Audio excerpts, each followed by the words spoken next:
Welcome to The Connection, a weekly radio program where we share our experiences and expertise with stories of caring, courage, and change right here in Connecticut. Listen to learn about needed resources to improve your well-being and transform your life. Now, here are the hosts of The Connection, Lisa DeMattis-Lepore and Ann Baldwin. Well, good morning, everyone, and welcome to another edition of The Connection right here on WTIC News Talk 1080. It's so great to have you along with us again on this Sunday morning.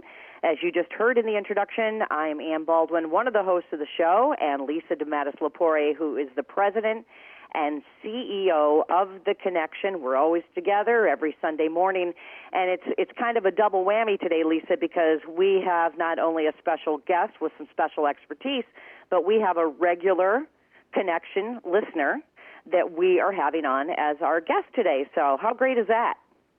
I'm very excited about that. It's always great to highlight one of my peers that I respect so much in the state that does similar work that The Connection does. I'm really excited to introduce Gary Stek, who is a Connecticut licensed marital and family therapist. He's the Chief Executive Officer of Wellmore Behavioral Health, Wellmore Inc., which is located in Waterbury, and they are a provider of child, adolescent, and mental health and substance abuse recovery and support services, operating 9 sites throughout Western Connecticut. Wellmore also is an emergency mobile psychiatric service for the 43 towns of Western Connecticut, and Gary was among the early responders to the shootings at the Sandy Hook Elementary School. And I am so excited to have you here on the show today, Gary. Thank you so much. Good morning, Ann and Lisa. I'm so glad that you invited me to be on your show.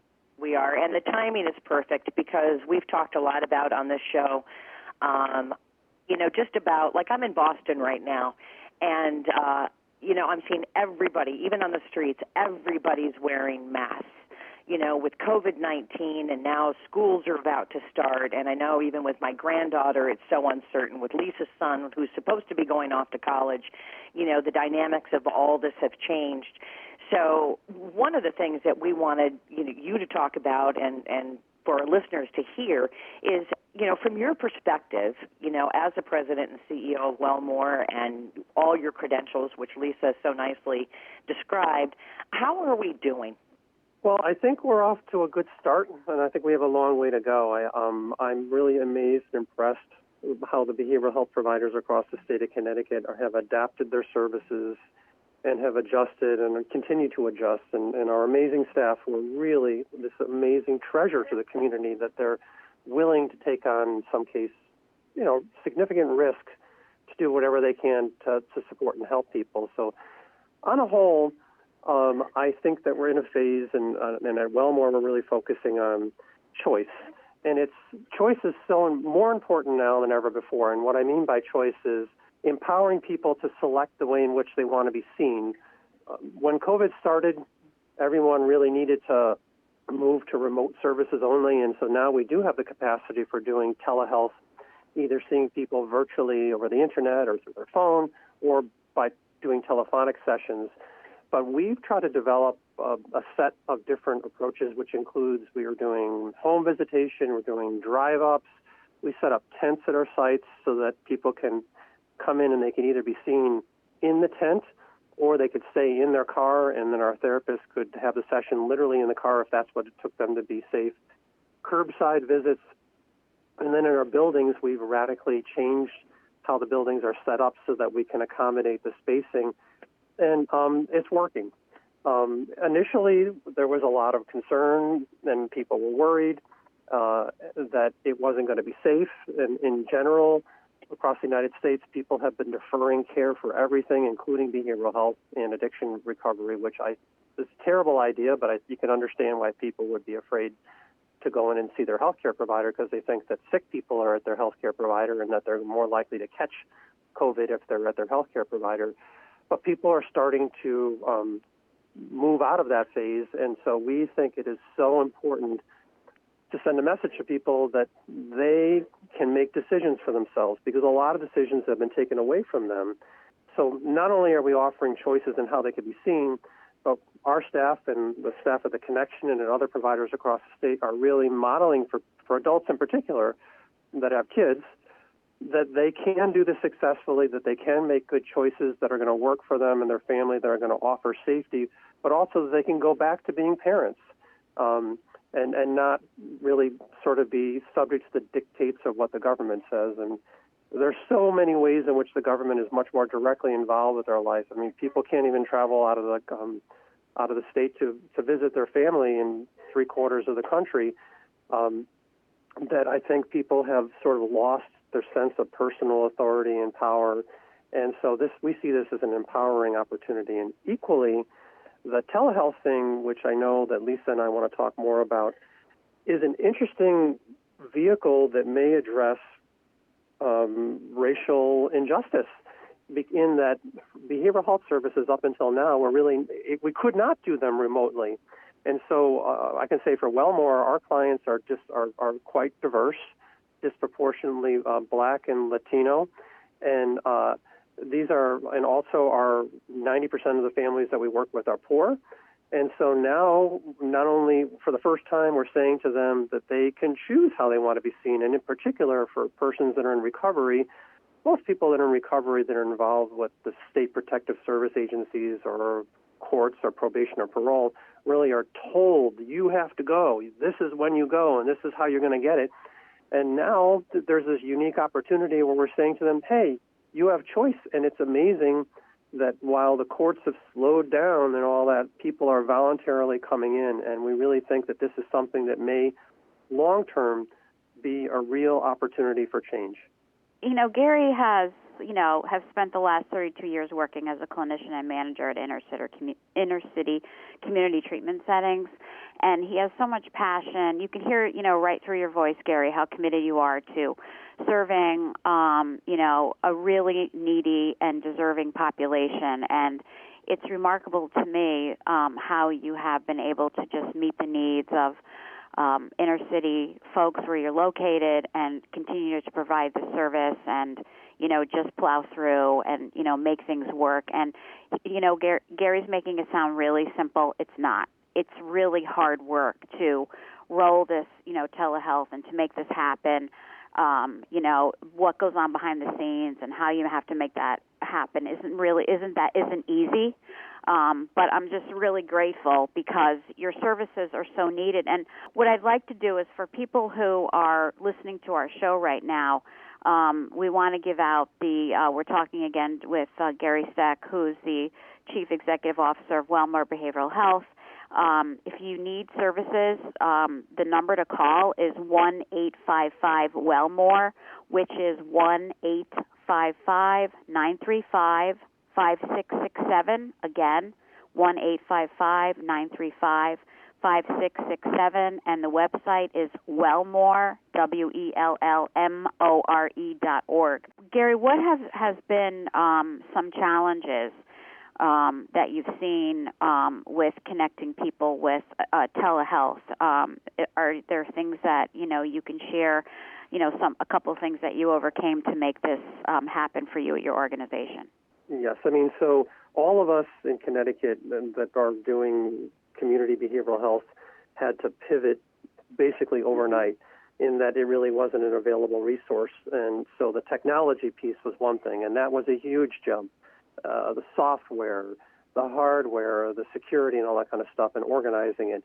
Once that got to be in place, now you're talking about sort of the next thing, which is the how people connect. We've heard every imaginable circumstance and have done, I don't even know how many thousands of contacts already that have been virtual. But people have difficulty connecting in all kinds of different fashions. So we have people where it is simply not safe for them to do remote therapy or contact, in that they don't have a place that they can talk confidentially, or we could be involved with them because of domestic or partner violence or child abuse-oriented issues, and they're not able to talk safely because the person that could be involved with that could be behind the screen, if you will. We've worked with people that have a difficulty connecting or choose to not have an email address or for specific reasons, or we've also had difficulty where people were competing for screen time, so their kids were doing remote learning at the same time that we were trying to be doing therapy with them. And then, of course, There's all kinds of other complex technological issues that I think everyone is trying to overcome. But the main other piece is that while this is a tool that's in our toolbox, and while telehealth has been available for a long time for behavioral health, it really was available mostly in private practices for sort of full-paying customers and sort of a unique way, and was even controversial until recently, in that nothing will ever take the place of the relationship that we have with our clients face-to-face, eye-to-eye. And there's lots of things that we can discern over the phone or over the internet, but it simply is not the same. And we see this as a bridge, and once again as a choice for people, but the relationship matters, as it does in all things, and in particular in a state of crisis, it matters so much. So now people can see the eyes because everybody's behind the screen, but they can't see the full face. And frankly, it worries us that we can't connect in that fashion. So in whatever way we can build the confidence of people to come in and see us face-to-face, we are. It is a temporary solution that might become a permanent part of our field. And I think for some people, it provides convenience and choice and deals with transportation issues and other things like that. But the connection, right, is so important. And the connection, people think about it as a technological thing, but it's more the interpersonal, the relationship. Mm-hmm. Can you share with our listeners the types of services that you provide? That would be really helpful. Sure. So Wellmore has been around since the early 1950s and has morphed and changed over the years. And so now we have 4 residential programs. 3 are for adults in addiction recovery. And then we have 1 group home for older adolescent boys. We are the mobile emergency service for all of Western Connecticut, so that's for children and adolescents up to age 18, where our staff go wherever they have to go, and pretty much we're mobile throughout the whole crisis, into homes, emergency rooms, schools, community settings, to help with crisis things that maybe some of them are mundane in that their parents are having disagreements with their children are displaying behavioral problems, to very serious circumstances where there are overdoses or suicide attempts or those kinds of things. And that's a big part of our care. We have a series of home-based programs where we go in and all of the therapy and counseling is in the home. We have prevention services. Most of that is in the home. And then we also have a lot of case management and other support services that helps with housing, jobs, and the way in which people integrate back to the community from either from prison or from another setting. And then, of course, large outpatient treatment centers for adults and children that are sprinkled throughout the region. We have 9 different sites and work with 10 or 11,000 families a year in a given year. And we're just like you. We're 24/7, 365. We have staff available. There's about 280 or so people that work for us, and it already was normally very crisis-oriented in that in our field, when people need us, they need us. They don't need to hear about tomorrow. It's really what can you do today, and our focus has always been how can we have the best positive impact for the community today. There's no promise of tomorrow for anybody anyway, but when people are looking for support from the connection or from Wellmore, it really is about today, and so we try to be very current today focused. You know, and it is especially because I know, mental health, substance abuse, recovery support. I mean, there's a lot of people that already had pre-existing issues, if you will. And I know as a person in recovery, this whole COVID situation and what's going on in our world, in our state, and in our lives doesn't help the situation, right? So to your point, and Lisa, you've talked about this before, is that your services are immediate. So whether you're seeking services from the Connection or you're seeking services from Wellmore, it's not like, okay, see you in 2 weeks. Like, if I need you now. And that's where we need to be, right? And that's where your organizations are. Again, we want to give you the websites for both organizations, Wellmore, and that's WELLMORE.org, and the Connection is theconnectioninc.org. Gary Stek, you're the president and CEO of Wellmore. Are you finding that there's an increased need from people? We just talked about pre-existing conditions, but now there's so much more on everybody's plate. Are you both finding that there's just an increased need for staying on track? Well, I'm so glad you brought up recovery services. Of course, during a key piece of recovery services are group-oriented, such as AA and NA, and most of that stopped because groups could not be done. And also, our services were all set up so that we could literally have walk-ins, and for a while we had to pause it. Now we've restarted so that we have walk-in capacity where people, in particular, who are looking for help with recovery, if it were a circumstance where they called and then we said, you can come 2 weeks from Tuesday, we're going to lose them. So right. We are very concerned about that. We are alcohol sales in Connecticut. I have a good friend who works for a liquor distributor, says that sales are up something like 65%. That's correct, yeah. We're beginning to notice in that maybe it sort of got pushed aside, a lot of overdoses, even cluster overdoses. And certainly I read the same newspapers that you all read. There are a lot of circumstances of violence and a lot of other concerns that are associated. And although I think, once again, people are shy to come in now, and we need to convince them that it's safe and that we're there for them, I certainly am very concerned about the long-term implications of that, delaying care, and also of the stress and anxiety that everyone is living under in the COVID world, which is like nothing that anyone alive has ever experienced. It's so true. I have to echo exactly what you're saying, Gary. We're seeing numbers that are exploding with regard to substance abuse services and housing needs. And, the other piece, too, is that for everyone in the world right now, it's, navigating uncertainty. We're sort of in this, strange land that we're all living in, and, everyone's searching for hope and, the guiding star somewhere, and we just don't know 1 minute from the next, really what's going to happen. And it's impacting everyone. Every single person's impacted by what's happening right now. And then on top of it, if you already are, have a mental health diagnosis and there's other issues, that just impacts it. But I do agree with you that the long-term effects on everyone is, think about the children. Gary I'm just so blessed that, Gary, serves children and does the amazing work that he does. But think about, these kids now, some are going back, it's virtual, some is virtual, some isn't, and I understand why we have to do that. But that human connection, right, that learning those social cues and, the normalcy of what children really need as far as development.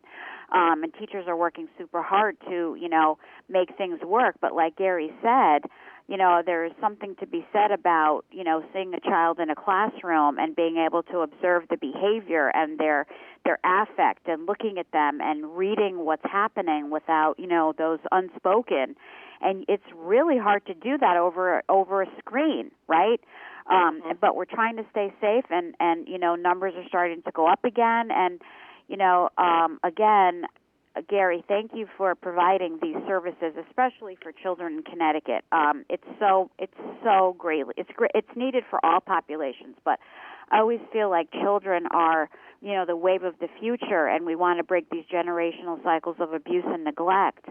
And so, with the domestic violence and all these other issues rising, the impact of all of this is going to be just stunning, I think. Clearly, we need more services in Connecticut. We already don't have enough. I mean, we're grateful for the ones we have, but clearly we need more. Clearly we need much more services. Right, and we've got a few minutes left, and I think what's important is everything that we've talked about is important, but, we've got parents, we've got grandparents, we've got caregivers that listen to this program, Gary, and we're all just stressed out. And to me, I see it's a way that the parents handle this that's going to impact generations to come.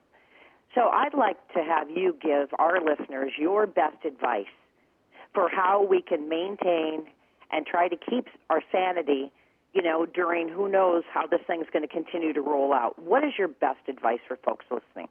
Okay, so I think, first of all, the most important thing is that we have to take care of ourselves. And as parents, we need to understand how we're feeling. And if we are not in a place where we feel emotionally okay, we have to understand that our kids are going to pick up on that and know and discern these cues in such small ways. So it's honestly acknowledging it is the first place. And most parents that I know, most adults are stressed out and are having difficulty with it. So I think we have to find ways in which we subtly rebuild our sense of community, because as humans, we need other people. So I think that starts with whoever you feel safest with. Is it your neighbor? Is it your coworker? Is it a family member? But this is the kind of thing we have to talk about it. So people that are losing sleep, that are not eating well, that are drinking too much, and in other ways are just feeling lousy, the first thing is the acknowledgement. Now, if you're really stuck, that's where places like Wellmore or The Connection come in. And thank God we live in a state that has these resources. Yes. There are lots of abilities for people to call in. There are toll-free just talk lines and these kinds of things that are available. Tremendous resource. So another important step would be to get back to your routines or to develop new routines. And so normally speaking, when school is a couple weeks away, parents are having the kids get back to bed a little earlier. Maybe they're spending a little bit more together time, or doing simple things like showing the kids the walking route to school or where the bus stop is going to be, or planning out there in advance. You have to lay your clothes out, you have to have your lunch together. So I think that the routines are so important. And then I think lastly, it's the small things really matter. So reading with your children, having a little family time, whether it's praying, reading, or just being together in particular right before they go to bed, is so important. Not only will it help them sleep better, but it'll help you sleep better. And then lastly, always remember, there is no shame in asking for help. Right. And, it's almost like I think the blessing and the problem here for me has been almost getting back to our roots, back to the old days, that open line of communication with the people that you can be around, and going back to the simple things that, like you said, reading. I know good luck finding a puzzle out there because people are doing so many puzzles during COVID. So not to make light of it, but I think this is all great advice. And the bottom line here, and Lisa, you've said this before, is if you need help, ask for help. It's okay. The stigma of, something's wrong with you if you ask for help, hopefully those days are over. So Gary Stek, President and CEO of Wellmore, thank you so much. Again, the website is Wellmore, WELLMORE.org, and the website for The Connection is theconnectioninc.org. Lisa, this has been one of my favorite guests, I got to tell you. Thanks for making Gary available. Wonderful? Gary's wonderful terrific. And great information for all of our listeners. So we really do appreciate it, Gary. Keep up the good work. Yes, Gary, thank you, my friend. Thank you so much. And, of course, we want to thank all of you for listening to this edition of The Connection right here on WTIC News Talk 1080.